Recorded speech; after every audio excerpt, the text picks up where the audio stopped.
Guys, welcome back for another video of Self Reset My Car. In today's video I'm going to show you how you can reset a flat tire indicator of an Opel Karl. Opel Karl is built from 2016 till now, I think. And in this short video I'm going to show you how you can get rid of this indicator over here. I had a flat tire. After repairing it, you need to reset it to get rid of that indicator. Before we start, I want to mention our YouTube channel, Self Reset My Car.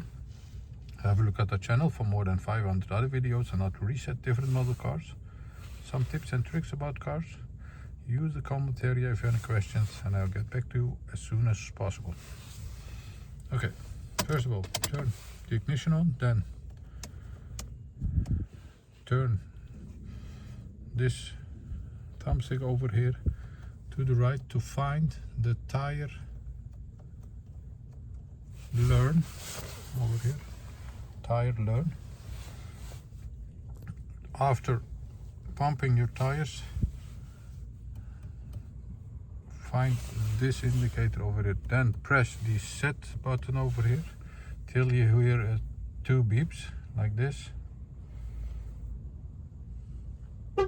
1, 2, yes.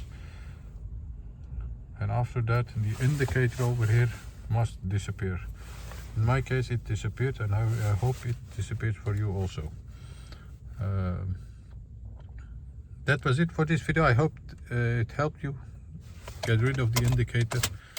Watch our other videos to reset different model cars, and I hope to see you next time in another video. Stay safe, take care, bye bye.